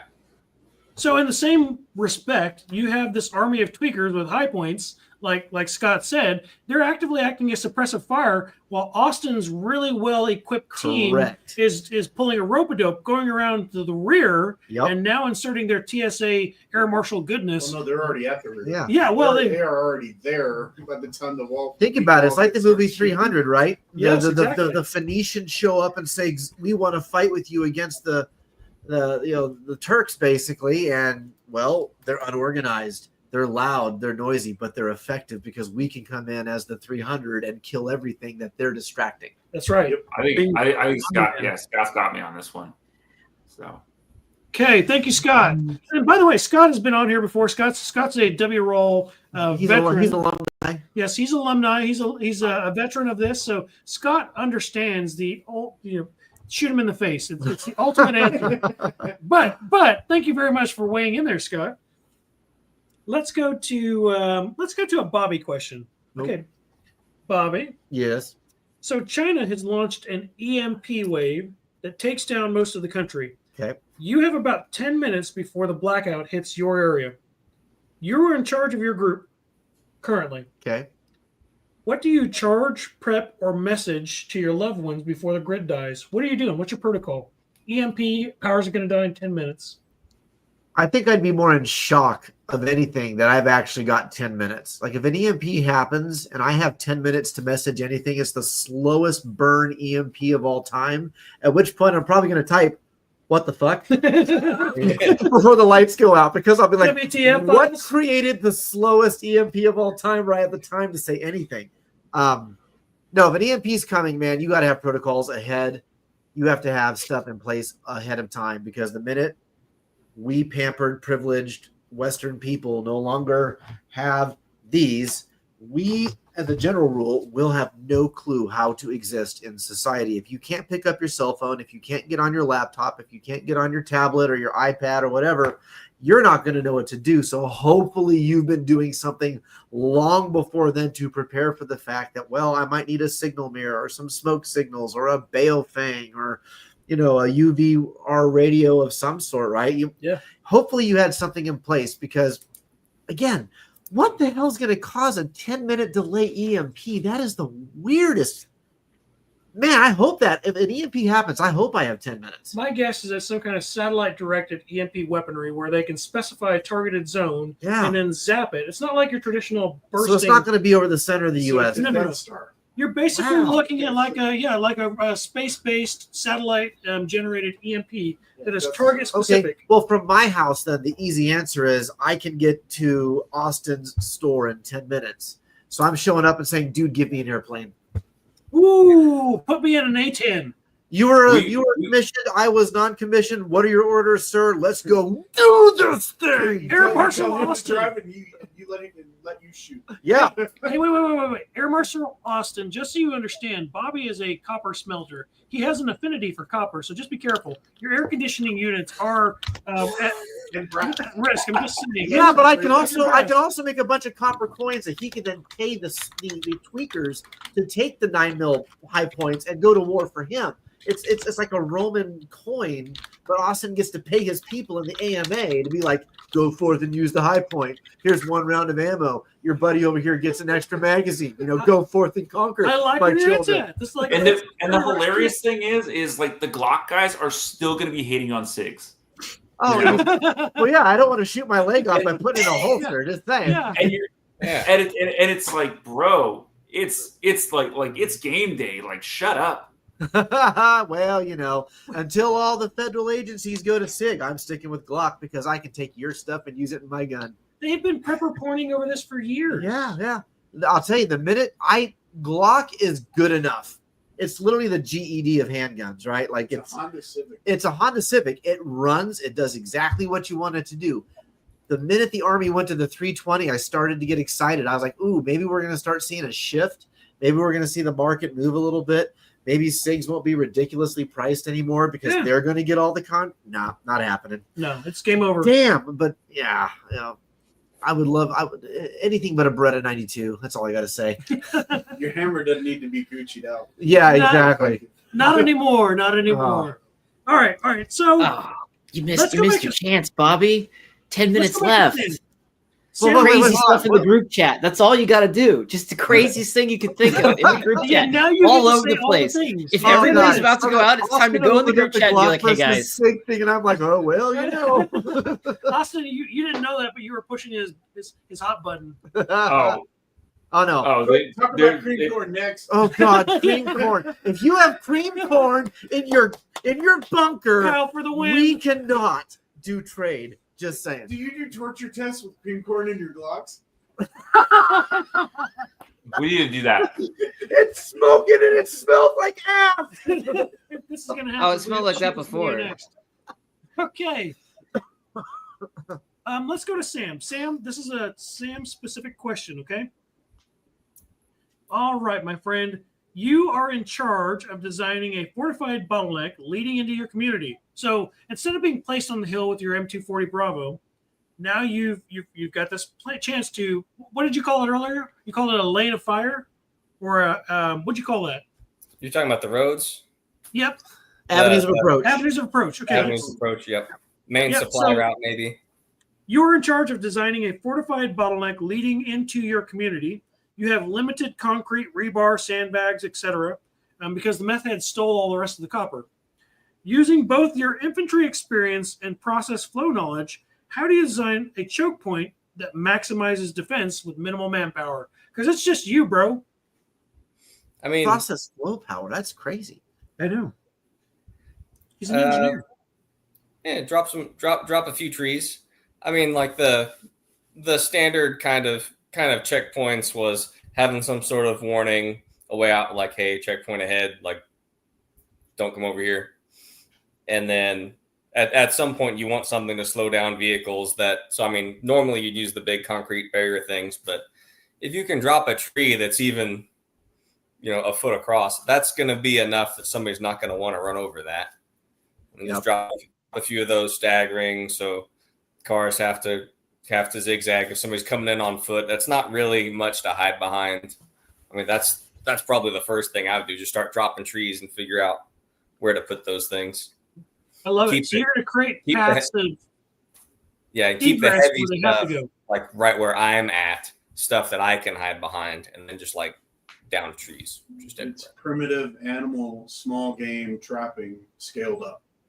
Yeah, I think that same strategy was played out in James Wesley WROL's Patriots book, the first one.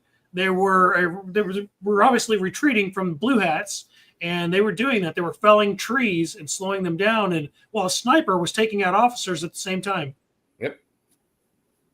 Yeah, that's a good approach. Scott says funnels, ditches, and large debris. Same thing. Scott's going to agree with you there.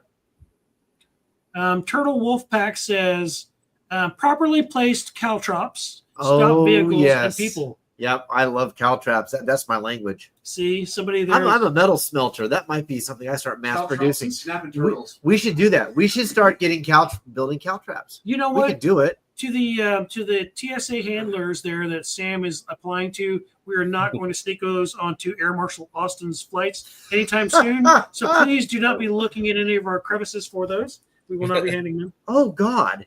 Oh no, man! Why? Just I saying. will not be shoving caltrops up my prison wall. No, that would be an awkward flight. Oh my gosh! That's how you get the cocaine balloon to burst. Yes, it's a true story. It's a true story. All right, let's go to become limitless. Let's go back to Austin. Okay, Austin, you have an abandoned military bunker nearby, and it may have weapons, medicine, and it may be booby-trapped. Do you send a team to investigate slowly, or do you leave it alone entirely and not risk it? Do I still have my tweaker army? No, it's just yes. I will allow it. I want this tweaker army in this question. Okay, so your scavenging tweaker army is still at your disposal. Hey, there's Chuck People. Chuck People. Also, a sponsor. Also a sponsor of Midwest Preparedness. Chuck Peoples from Homestead Medical. Chuck Peoples in the house. Chuck, send me that email. Waiting on it. Yes, Austin, you have access to your tweaker, your North Topeka freelance army. The north to tweakers. Yes. No toe tweakers. So the no toe tweaker squad. Yes. Yeah. So if we have some spare no toe tweakers after the Red Dawn event, right? We've got our more elite group watching after the airplane, right? Yes, the 1A airplane. Yes. These guys will allow it, to go see. Hey, we'll look for, sounds high risk. We'll ask for volunteers, right? And see if anybody wants to volunteer to go check the bunker. I also, though, when you think like what who would have booby trapped and what would have been their motivation, things like that to think about. But if I've got the tweaker army, then we can ask about that. Yeah, you just send them in like a bloodhound or a Belgian Malinois. Tell them to go find the meth. Yeah, just tell them there's a brand new window air conditioning unit in the office inside there, man. They're there. Go find the copper. Go find the spray paint cans. In this regard, context is king. So is it the tweakers that go up and like push the Ring doorbell and then go check your backyard, or is it the ones that come in the middle of the night like with a ski mask and like knock your camera off the wall? Why not have both? Oh no, yeah. Try one of each. Start with the ski mask. Yeah. I like where you're at there. Clandestine tweaking could be a combat skill. New achievement. You have got all the ski masks to hide the fact you have no teeth. Yeah. Why are you going to talk about my food program, Bobby? Okay. Golly. Well, guys. Wow. Let's see here. Let's go back to Kyle. Kyle, this is a good one for Kyle. So Kyle, Your camp is peaceful, but a nearby group is attacking and raiding other camps. Do you preemptively strike that camp? Do you form a defensive coalition with those that are survivors? Or do you stay hidden and hope that they move on and leave you alone?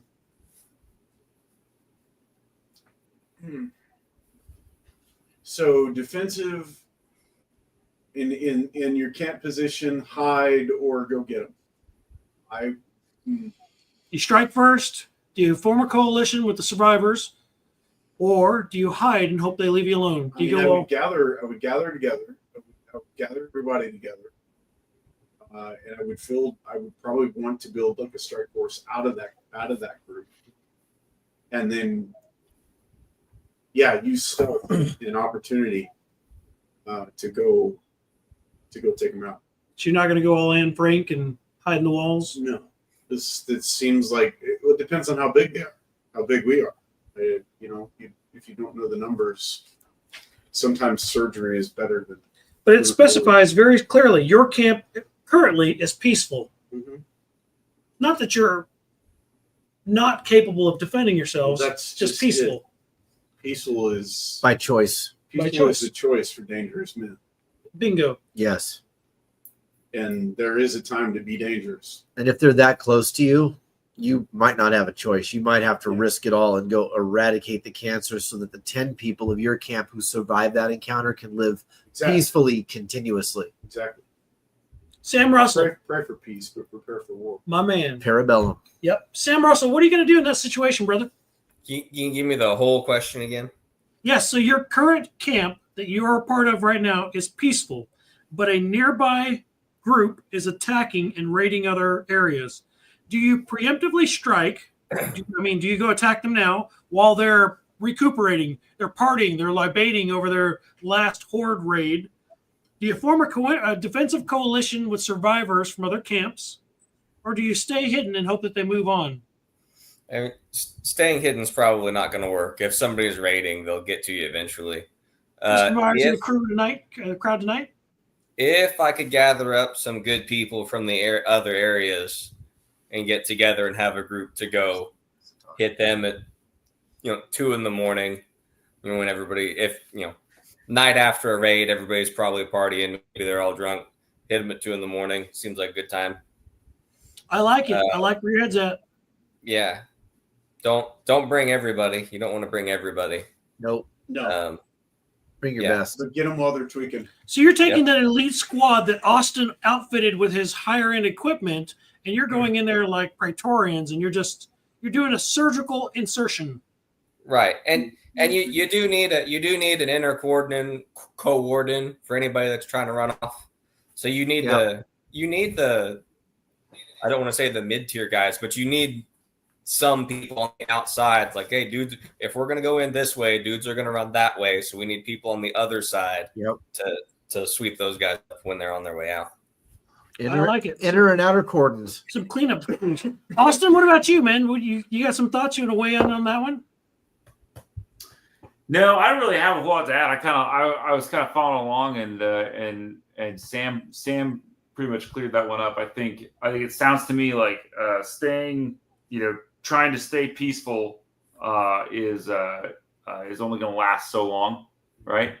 And so you want to maximize your strength while you can, and then stop the threat with precision. Under the assumption, the assumption is that we can presume that at some point this tribe would be coming for our own, And that's exactly it. It does specify that. It says they are currently raiding. They don't care. They're in the process of taking from others and inflicting harm. They don't care. Which means they're not watching their own ass. That's it. So they believe that they're just strong enough that you're not going to be able to do anything about it until it's too late.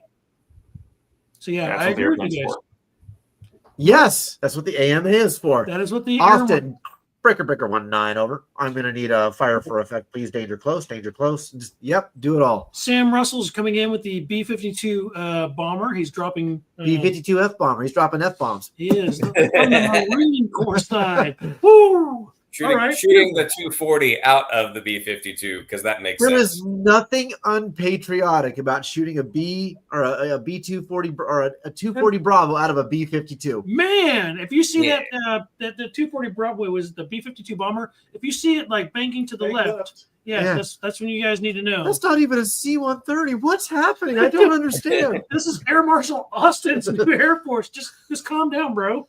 Well, he's got the full power of DT and Elon Musk, apparently. So you know what? Bomb them into submission. No, remember, DT and Elon are feuding right now, and he rejected the Cybertruck. That's all fake. That's all fake. It's not real. Okay. I've read the interwebs. It's not real. It's a conspiracy. Elon's just upset. The Reddit pages say that this is true, though. They're just being sensitive. Okay.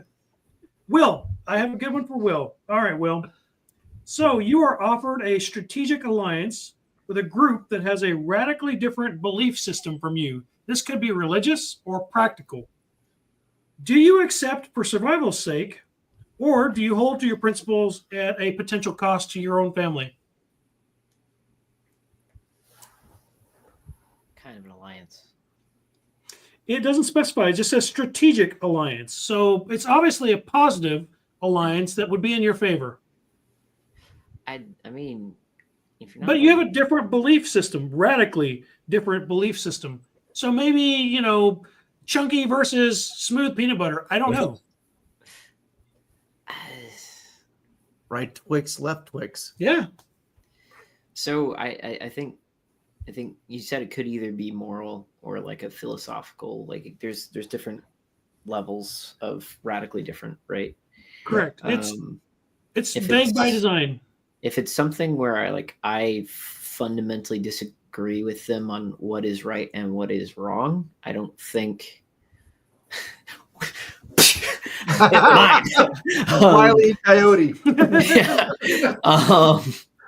No, but if it's something where I fundamentally disagree with them, I don't think there's really any ability to have any form of a partnership with them at any level. Because if I fundamentally disagree with them on what's right and wrong, if it's like they disagree with me in on a moral level, but it's something where I can agree with them to an extent where it's like that's a moral gray zone, and they take it one way and I take it another, but I don't think there's a biblical precedent for there being one side or the other being fully accurate.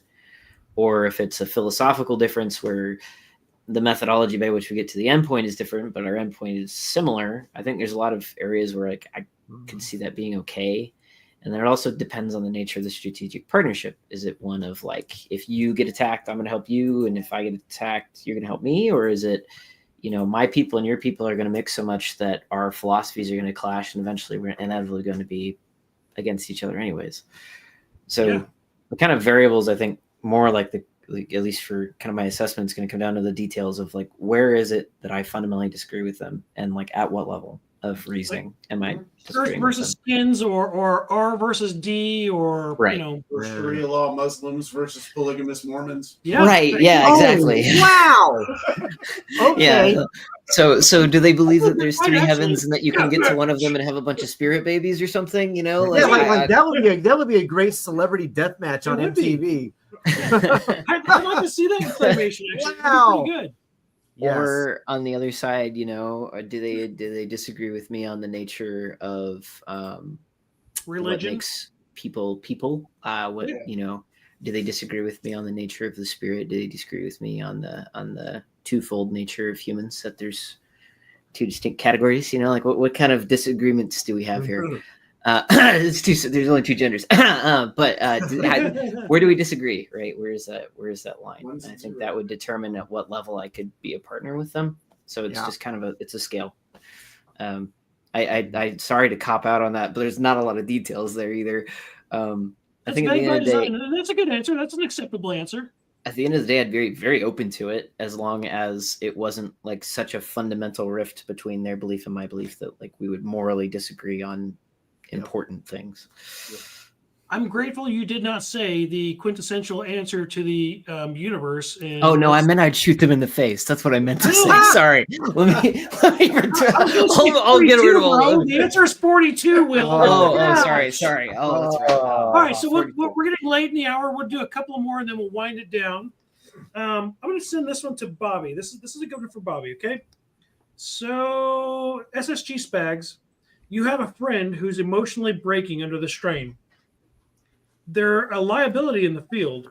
Do you reassign them to a safer task? Do you send them to another group, or do you risk keeping them in play?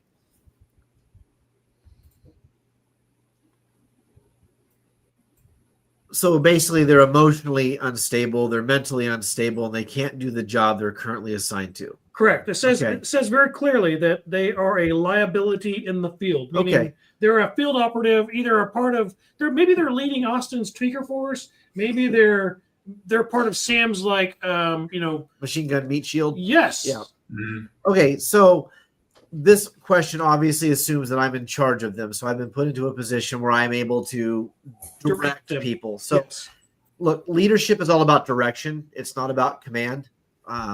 And especially in the civilian world, like out here in the civilian world, leadership is completely fictitious. So everything about what you do has to be taken on good faith. That's the only way it works. There has to be trust in the good faith of leadership. So if I'm in a position of leadership in this scenario, and I have the ability to remove somebody from being a danger to themselves and others, I'm absolutely going to do it. I'm going to put that guy on, like the old Beetle Bailey comic book. He's going to be in there peeling potatoes. Latrine duty, potato duty. There's always a job you can put a damaged person on. And having been part of the stupid global war on terror for as long as I was, everybody comes out damaged to a degree. Like everybody comes out with some baggage, right? But you can still assign them to duties. You can still assign them to do things. And leadership is about personnel management. And so if I have somebody who can't go be on Austin's meth squad or on Sam's machine gun squad, okay, you can still peel potatoes, right? And I'm going to give you the dullest knife possible and leave you there long enough to deal with your shit while you're peeling potatoes very slowly, because you're the least amount of danger to yourself or others, but still a use to others. Yeah. And that's really what leadership is about. It's about personnel management and directing people into the role they can personally fit in. You can't expect somebody who was the best assassin today to be that tomorrow. So put them somewhere else. The minute you take them out of service completely, they're going to feel worthless, and that's when they're going to hurt themselves or others. Yeah, that's when they go off the deep end. You give them some kind of anecdotal job that allows them to still be functional, but not in a position to hurt themselves. And it can't be obvious. Like, I'm not going to make you just go clean a latrine with a toothbrush all day. I'm going to make you work in the kitchen where you're feeding people. You're still helping somebody. You are still important. People are eating something meaningful because of what you're doing. Give them their dignity. Yeah, I'm not going to do this stupid army shit where I give you a rock and tell you to carry it back and forth for 2 straight days until I break you to the point of going back to the meat squad. I want you to dig me the finest fighting position anyone's ever seen. Yeah, it doesn't work that way out here. It might work that way where the UCMJ works, but it certainly doesn't work that way out here. That's beautiful. Very poetic. Love it. Kyle, you got anything to caveat to that? No. That's pretty smooth. Yeah. Pretty smooth. Let's do another one here. And then we'll wind it down. We got a little bit of house cleaning and clean up at the end here. So let's go back to Austin. Austin, you discover that someone in your camp is secretly communicating with a hostile faction. They haven't done any harm yet, but it's clear that they might. Do you confront them? Do you exile them? Do you imprison them? Or do you wait to see how it plays out?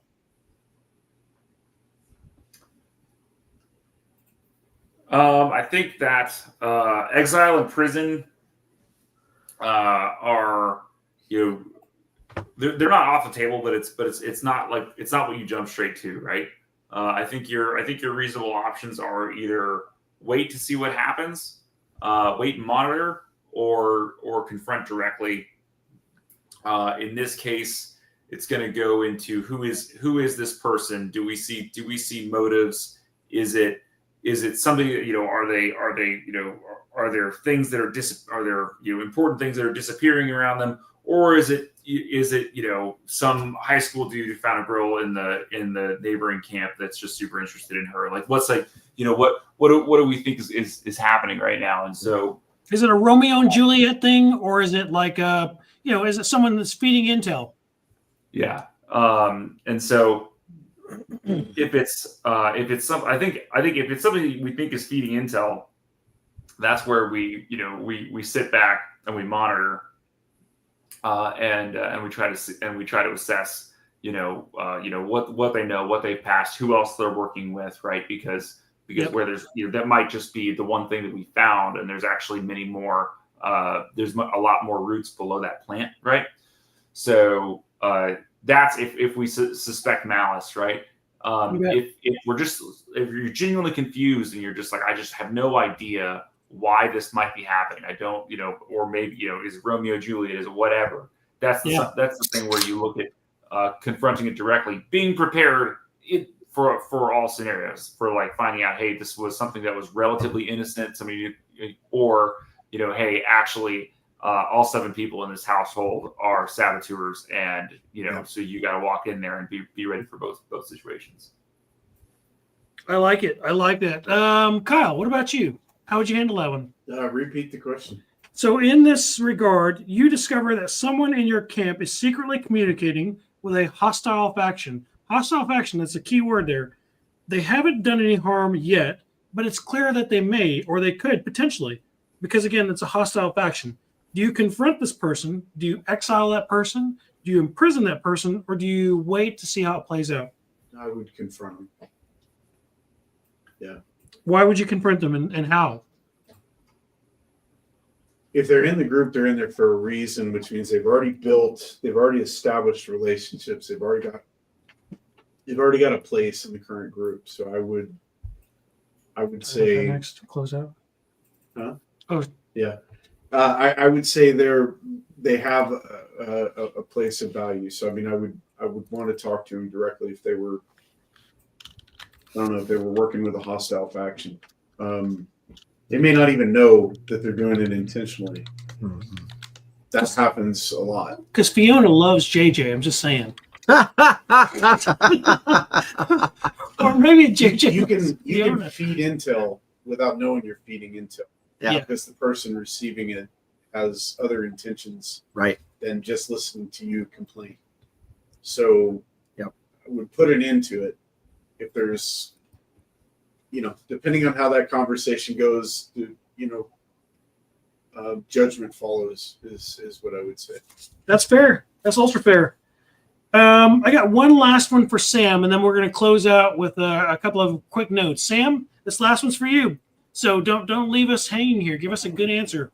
So you have an opportunity to rig an automated defense system with that M240 Bravo in your new Elon Musk acquired AI-powered solar truck, which, by the way, can shoot all on its own. Sell out.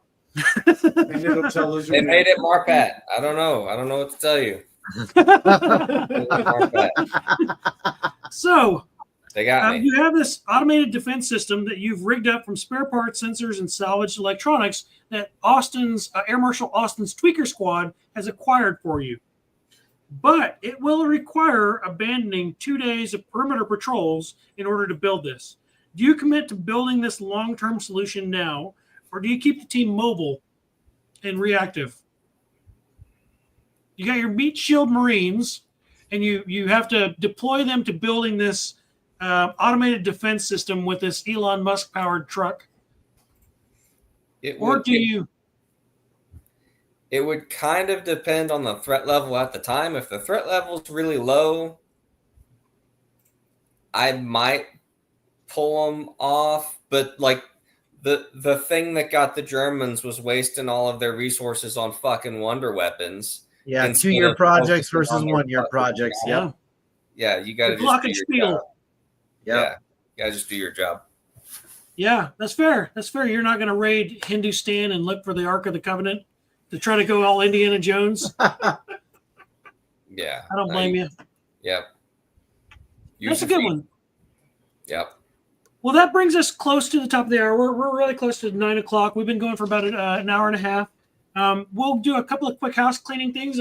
Bobby, you want to talk about what's coming up with the preparedness tour next month? Yeah, for those of you who do not realize, the Midwest Preparedness Project is part of a larger conglomerate called the Great American Preparedness Tour.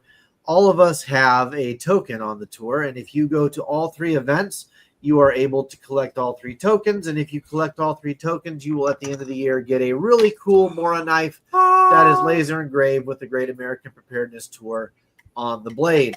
So the idea is that we're encouraging folks to travel and get out of their comfort zones by going to other events that we have partnered with over the last few years. So this summer, July 18th through the 20th is Kentucky Sustainable Living in Bowling Green, Kentucky. And then Self-Reliance Festival will be happening on October 4th through 5th in Camden, Tennessee. So go to the preparednesstour.com and you can see all of the events from Midwest Preparedness to Kentucky Sustainable Living to Self-Reliance Festival. The way it's kind of shaped out over the years is that we as Midwest are the spring event for the Great American Preparedness Tour. Kentucky is the summer and Tennessee is the fall. And there's a horrendously good lineup of speakers that you will find. William Bond's going to be there. Yeah, William Bond's going to be there. Bear Independent. There's a whole bunch of people that are going to be at these different events. So Brian with S&B Radios. Yeah, all those guys. Brian, those guys are great, by the way. So yeah, go to thepreparednesstour.com and look up all of the events and see if you can take the time to maybe fashion your family vacations and some time after that. Pick up your tokens, get your knife at the end of the year. But the next one will be Kentucky Sustainable Living in July, the 18th to the 20th there at Bowling Green, Kentucky. Yes, that's beautiful. You guys, if you don't know this already, you can go to, again, like he said, preparednesstour.com, click on there. It's got all the information. It'll take you directly to Kentucky Sustainable Living's website. You can RSVP. You can see all the classes, workshops. They're doing a chicken processing. They're doing all kinds of really cool stuff. But anyways, thank you all very much for coming out tonight. We really appreciate you participating. As always, our illustrious and one and only Scott Harrison at Harrison Shooter Supply was giving us the classic Scott Harrison answers. Yeah, it was. Scott was in there. So Scott, we had some good feedback from the crowd tonight. But we want to give a shout out and thank you to our man Sam Russell. Sam, thank you for being with us this evening.